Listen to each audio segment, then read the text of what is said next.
ইয়েমেনের পশ্চিমাঞ্চলের উপকূলীয় এলাকা আল মখা এবং এর বন্দরে কয়েক দফায় ব্যালিস্টিক মিসাইল ও ড্রোন দিয়ে ব্যাপক হামলা চালিয়েছে ইরান সমর্থিত হুতি বিদ্রোহীরা। এতে বেশ কয়েকজন হতাহত হয়েছেন। ইয়েমেনের সরকারি বাহিনী জানিয়েছে তাদের আকাশ প্রতিরক্ষা ব্যবস্থা বেশ কিছু ড্রোন ধ্বংস করতে পারলেও কয়েকটি মিসাইল সরাসরি বন্দরে আঘাত হানে।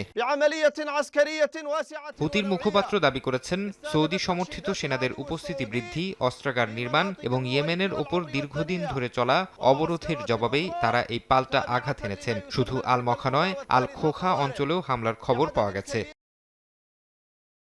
বন্দরে চালানো হামলাকে অর্থনৈতিক স্থাপনা ও সামুদ্রিক বাণিজ্যিক রুটের ওপর ইরানি উস্কানির অংশ হিসেবে আখ্যা দিয়েছেন ইয়েমেনের প্রেসিডেন্ট লিডারশিপ পরিষদের চেয়ারম্যান রাশাদ আল আলিমি। তার অভিযোগ, হুতিরা ইয়েমেনের বন্দরগুলোকে লক্ষ্য করে পদ্ধতিগত যুদ্ধ চালাচ্ছে। এদিকে ইয়েমেনের চলমান সংঘাতের মধ্যেই দেশটির সরকারের পাশে থাকার অঙ্গীকার পুনর্ব্যক্ত করেছে যুক্তরাষ্ট্র। রিয়াদে ইয়েমেনের প্রেসিডেন্সিয়াল লিডারশিপ কাউন্সিলের প্রধানের সঙ্গে বৈঠকে মার্কিন প্রতিনিধি জানান, ট্রাম্পের নির্দেশনায় ইয়েমেনের সামুদ্রিক নিরাপত্তা এবং হুতিদের হামলার বিরুদ্ধে ওয়াশিংটন তার কঠোর অবস্থান বজায় রাখবে। ফারহাদ চৌধুরী, সময় সংবাদ।